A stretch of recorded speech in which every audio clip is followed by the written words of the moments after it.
नमस्कार साथियों, मैं doctor Manoj Ahuja Ahuja news channel में आपका हार्दिक अभिनंदन करता हूं। आहूजा न्यूज बुलेटिन देखने से पहले हम आपको बता दें, हमारा न्यूज चैनल कोई प्रोफेशनल चैनल नहीं है। कानून की विशेष जानकारियां दिखाना, मौजूदा विधानसभा से संबंधित महत्वपूर्ण खबरें दिखाना और हमसे जो लोग जुड़े हुए हैं, हमारे सब्सक्राइबर्स, हमारे मित्र, हमारे शुभचिंतक, उनसे जुड़ी हुई महत्वपूर्ण खबरें दिखाना हमारे आहूजा न्यूज चैनल की पहली प्राथमिकता में शामिल है। आप भी हमारे आहूजा न्यूज चैनल के सदस्य बने। अगर आपने हमारे चैनल को सब्सक्राइब नहीं किया है तो सब्सक्राइब करें। तो आइए देखते हैं आज की विशेष खबरें Ahuja news channel bulletin. Bar association Kekri के नव निर्वाचित अध्यक्ष मनोज आहूजा के चुनाव जीतने के बाद पहली बार बांदनवाड़ा पधारने पर कस्बे के राजा साहब कुंवर वीरेंद्र सिंह राठौड़ के सानिध्य में भगवान सत्यनारायण के मंदिर में नागरिक अभिनंदन किया गया। इस मौके पर एक और जहां जिला बार के 50 से ज्यादा अधिवक्ता मौजूद रहे, वहीं सैकड़ों की तादाद में मौजूद ग्रामीणों ने अध्यक्ष आहूजा को कंधों पर बैठाकर जिंदाबाद के नारे लगाते हुए उनका भव्य अभिनंदन किया। भगवान सत्यनारायण मंदिर के पुजारी पंडित सियाराम उपाध्याय व उनकी धर्मपत्नी जी ने आहूजा को तिलक लगाकर माला पहनाकर आशीर्वाद व शुभकामनाएं दी। इस मौके पर पंचायत समिति सदस्य सुनील शर्मा, समाजसेवी अनिल शर्मा, दीपक सैन, एडवोकेट निसार अहमद सहित बार एसोसिएशन भिलाई के अधिवक्ता साथी भी मौजूद रहे। वहीं इस मौके पर कस्बेवासियों ने निजी फार्म हाउस पर नवनिर्वाचित अध्यक्ष सहित कार्यकारिणी व अन्य अधिवक्ताओं के सम्मान में अभिनंदन समारोह का आयोजन किया, जिसमें विजयनगर बार के नवनिर्वाचित अध्यक्ष मोहम्मद दाऊद, संरक्षक धीरज मालविया, उपाध्यक्ष अरुण सोनी व पूर्व महासचिव अशोक टेलर भी मौजूद रहे।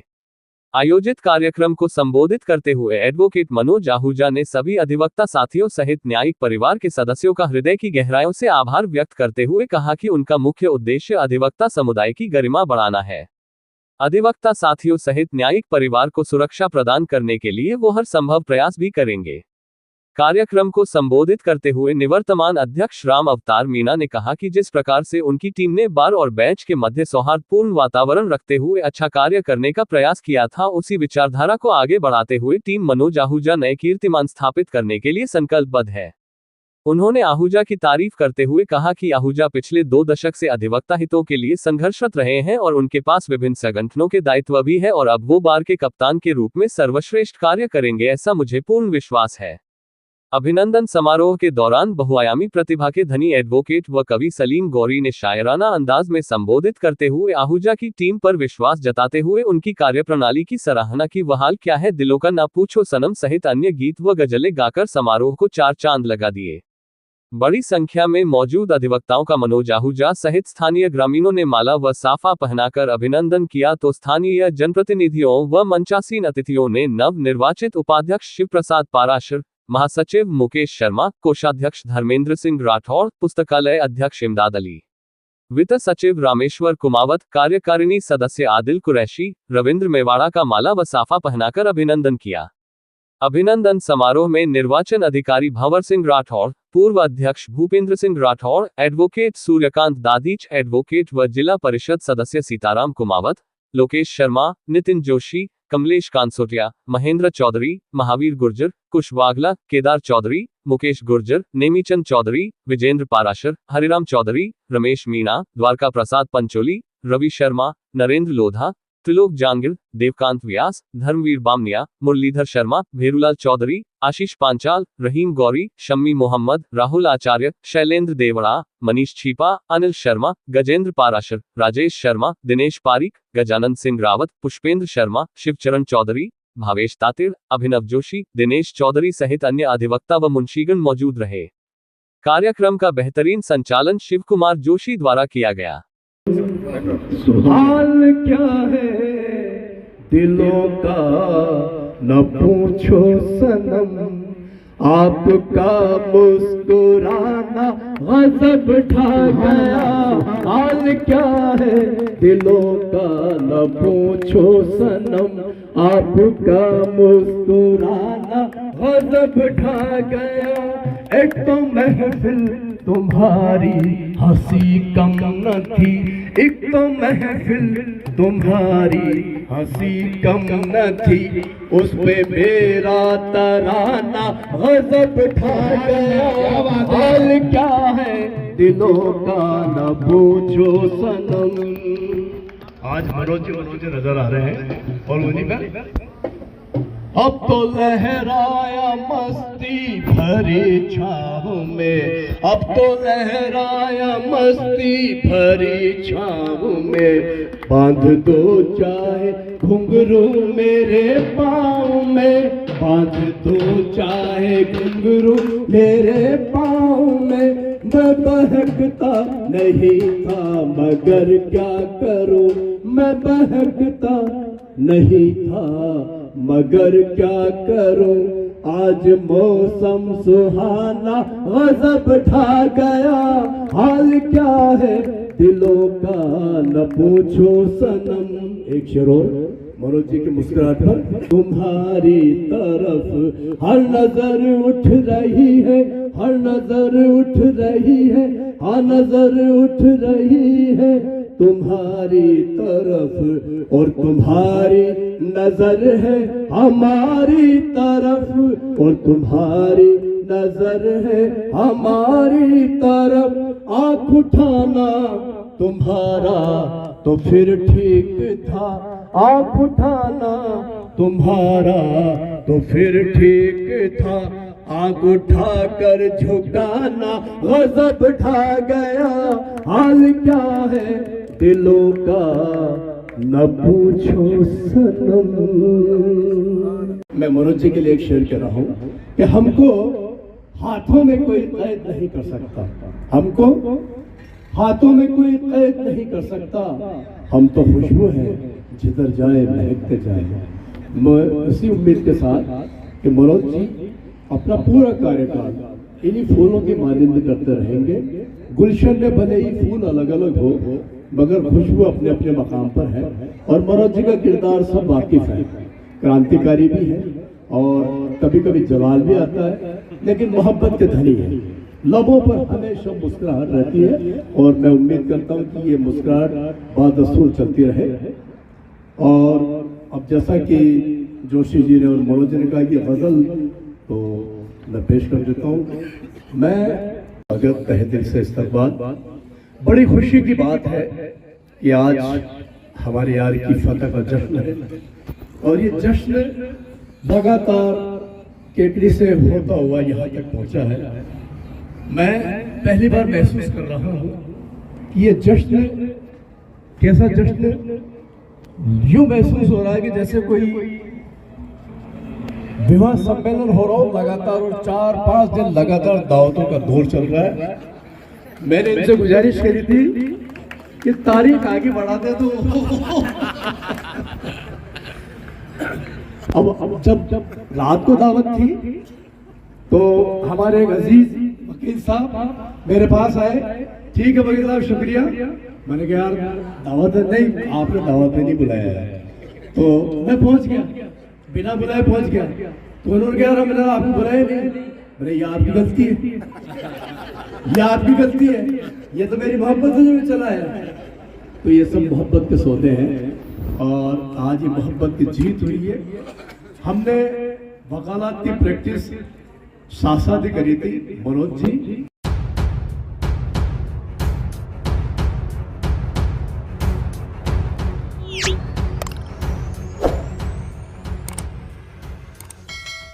उच्चतम न्यायालय ने कहा है कि हत्या, बलात्कार, डकैती आदि जैसे गंभीर अपराधों में अभियुक्त के जमानत आवेदनों पर विचारण न्यायालयों और उच्च न्यायालयों द्वारा साधारणतः विचार नहीं किया जाना चाहिए। आमतौर पर बलात्कार, हत्या, डकैती आदि जैसे गंभीर अपराधों में एक बार मुकदमा शुरू हो जाता है और अभियोजन पक्ष अपने गवाहों की जांच करना शुरू कर देता है, चाहे वह ट्रायल कोर्ट हो या हाई कोर्ट। कोर्ट को आरोपी के जमानत आवेदन का मनोरंजन करने में अनिच्छुक होना चाहिए, न्यायमूर्ति जेबी पर्दीवाला और न्यायमूर्ति आर महादेवन की एक पीठ ने कहा, ये केवल इस घटना में है कि अगर मुकदमे में अनावश्यक रूप से देरी हो जाती है और वह भी आरोपी की ओर से कोई गलती नहीं है, अदालत इस आधार पर जमानत पर उसकी रिहाई का आदेश देने में उचित हो सकती है कि आरोपी के त्वरित सुनवाई के अधिकार का उल्लंघन किया गया है। अदालत बलात्कार के मामले में एक पीड़ित द्वारा दायर अपील पर फैसला कर रही थी, जिसमें एक आरोपी को जमानत देने के उच्च न्यायालय के आदेश को चुनौती दी गई थी। उच्च न्यायालय ने एफआईआर में कुछ विसंगतियों और पीड़िता के सीआरपीसी की धारा 164 के बयान का हवाला देते हुए उसे जमानत दे दी। उच्च न्यायालय के दृष्टिकोण और ऐसे मामलों में न्यायालयों द्वारा अनुसरण की जाने वाली सामान्य प्रवृत्ति को भी अस्वीकार करते हुए उच्चतम न्यायालय ने कहा, समय की अवधि में हमने दो चीजों पर ध्यान दिया है, अर्थात आय, या तो आरोप तय होने के बाद और मुकदमे के समक्ष अभियोजन द्वारा पीड़ित की जांच किए जाने से ठीक पहले जमानत दी जाती है, या जमानत दी जाती है एक बार पीड़ित के मौखिक साक्ष्य की रिकॉर्डिंग पूरी हो जाती है, बयान में यहाँ या वहाँ कुछ विसंगतियों को देखकर और इस तरह पीड़ित की विश्वसनीयता का परीक्षण करके। हमारा विचार है कि पूर्वोक्त एक सही प्रथा नहीं है जिसे नीचे दिए गए न्यायालयों को अपनाना चाहिए। एक बार परीक्षण शुरू होने के बाद इसे अपने अंतिम निष्कर्ष तक पहुंचने की अनुमति दी जानी चाहिए, जिसके परिणामस्वरूप या तो आरोपी को दोषसिद्ध किया जा सकता है या आरोपी को बरी कर दिया जा सकता है। जिस क्षण उच्च न्यायालय आरोपी के पक्ष में अपने विवेक का उपयोग करता है और पीड़ित के बयान को देखकर आरोपी को जमानत पर रिहा करने का आदेश देता है, जब पीड़ित के मौखिक साक्ष्य की सराहना करने की बात आती है तो इसका लंबित मुकदमे पर अपना प्रभाव पड़ेगा। सुप्रीम कोर्ट ने कहा कि पीड़ित के बयानों में कथित विसंगतियां जमानत देने का आधार नहीं हो सकती थी, खासकर जब पीड़ित की अभी तक जांच नहीं की गई थी।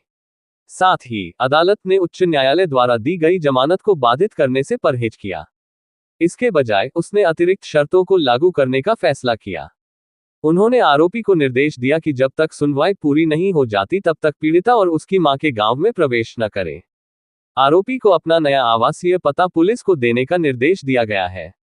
अदालत ने निचली अदालत से इस मामले को प्राथमिकता देने और 3 महीने की अवधि के भीतर सुनवाई पूरी करने का प्रयास करने को भी कहा। केस XV, राजस्थान राज्य।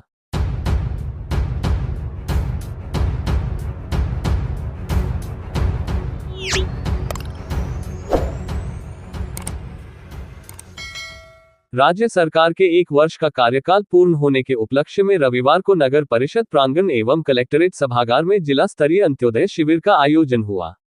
कार्यक्रम में राज्य स्तरीय अंत्योदय शिविर का लाइव प्रसारण किया गया। अंत्योदय शिविर में बड़ी संख्या में दिव्यांगजनों और लाभार्थियों ने उत्साह के साथ हिस्सा लिया। जिला स्तरीय कार्यक्रम में 48 पात्र लाभार्थियों को ट्राइसाइकिल एवं 7 cerebral palsy chair, 28 wheel chair, 4 श्रवण यंत्र एवं 4 ब्लाइंड स्टिक उपकरणों का वितरण किया गया। जिला स्तरीय कार्यक्रम में जिला कलेक्टर श्वेता चौहान द्वारा जिले के 54 लाभार्थियों को PM विश्वकर्मा योजना के अंतर्गत 48,13,000 रुपए के चेक वितरित किए गए। PM स्वनिधि योजना के अंतर्गत 29 लाभार्थियों को 3,85,000 रुपए की राशि DBT के माध्यम से हस्तांतरित की गई। साथ ही 30 स्ट्रीट वेंडर्स को लाइसेंस एवं 15 लाभार्थियों को विश्वकर्मा ट्रेनिंग सर्टिफिकेट भी दिए गए। इस अवसर पर राज्य स्तरीय कार्यक्रम से मुख्यमंत्री भजनलाल शर्मा ने आयुष्मान आरोग्य शिविर अभियान का शुभारंभ किया। इन योजनाओं का हुआ शुभारंभ। दुर्लभ बीमारियों से पीड़ित बच्चों हेतु मुख्यमंत्री आयुष्मान बाल संबल योजना एवं इसके साथ ही मुख्यमंत्री विश्वकर्मा पेंशन योजना का भी शुभारंभ किया गया। मुख्यमंत्री शर्मा ने डॉक्टर श्यामा प्रसाद मुखर्जी जिला उत्थान योजना, मुख्यमंत्री सद्भावना केंद्र कार्यक्रम सहित मुख्यमंत्री स्वनिधि योजना की शुरुआत की। पूरे प्रदेश में 100 पंचायतों को टीबी मुक्त घोषित किया गया। जिला स्तरीय अंत्योदय शिविर में उपखंड अधिकारी सुभाष चंद्र हेमानी, सामाजिक न्याय एवं अधिकारिता विभाग के उप निदेशक इंद्रजीत सिंह, LDM राजेश परमार, सूचना एवं प्रौद्योगिकी विभाग के उपनिदेशक वेद रतन उपाध्याय सहित बड़ी संख्या में लाभार्थी मौजूद रहे।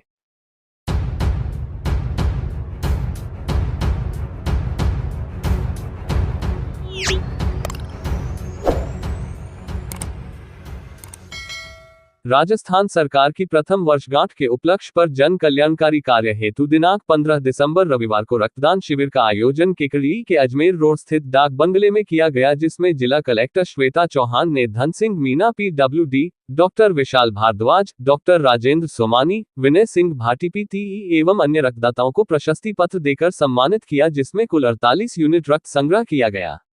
मुख्य चिकित्सा एवं स्वास्थ्य अधिकारी डॉक्टर उदाराम बालोटिया एवं प्रमुख चिकित्सा अधिकारी डॉक्टर नवीन जांगीर ने रक्तदाताओं का आभार व्यक्त किया।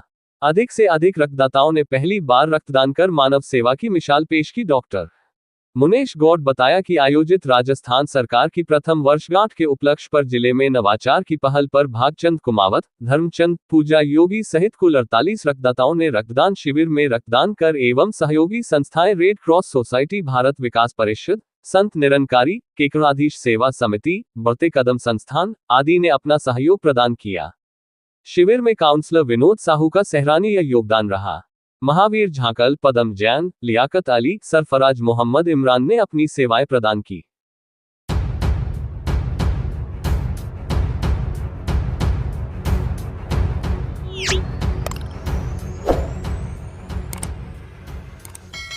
विज्ञान एवं प्रौद्योगिकी विभाग राजस्थान सरकार जयपुर द्वारा आयोजित जोनल स्तरीय विज्ञान मॉडल प्रतियोगिता 2024 में केकड़ी के बाल वैज्ञानिकों के 2 मॉडल्स का राज्य स्तर पर चयन हुआ। विज्ञान एवं प्रौद्योगिकी विभाग के अजमेर संयुक्त जिला समन्वयक की ब्रजराज शर्मा ने बताया कि केकड़ी के राजकीय उच्च माध्यमिक विद्यालय से पीयूष सुवालका एवं वृंदा पांडे के मॉडल तारांकन आदर्श स्पीड ब्रेकर तारांकन का चयन हुआ है। इन्होंने क्यू ब्लैक रसायन जो बोरिक एसिड, स्टार्च, लाल दवा, बोरिक पाउडर आदि से तैयार किया जाता है, बनाया और इसे फ्लेक्सिबल लेयर वाले प्लास्टिक में रखकर ब्रेकर के रूप में काम में लिया गया। जो गाड़ी इस ब्रेकर पर से धीमी गति से गुजरेगी, बिना झटका खाए आसानी से गुजर जाएगी तथा जो गाड़ी तेजी से इस ब्रेकर से गुजरेगी, गाड़ी एकदम उछल जाएगी। इस रसायन पर तेजी से प्रहार पर कठोर हो जाता है एवं धीमे प्रहार पर स्वतः फैल जाता है। जयपुर के परिवहन विभाग के अधिकारियों ने इस ब्रेकर को काफी सराहा है। इसी प्रकार दूसरा मॉडल सुधा सागर स्कूल के बाल वैज्ञानिक कल्पेश माहेश्वरी व पार्थ उपाध्याय का था। ये तारांकन सौर ऊर्जा से चलने वाली जुताई व छिड़काव की मशीन है।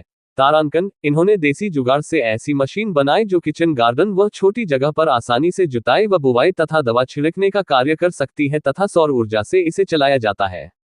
ये पोर्टेबल मशीन है जो बहुत ही उपयोगी है। जिला समन्वयक श्री शर्मा ने बताया कि ये दोनों मॉडल अब राज्य स्तरीय विज्ञान मॉडल प्रतियोगिता जोधपुर में भाग लेंगे तथा राज्य स्तर पर चयन होने पर नेहरू विज्ञान केंद्र मुंबई में राष्ट्रीय स्तर पर भाग लेंगे।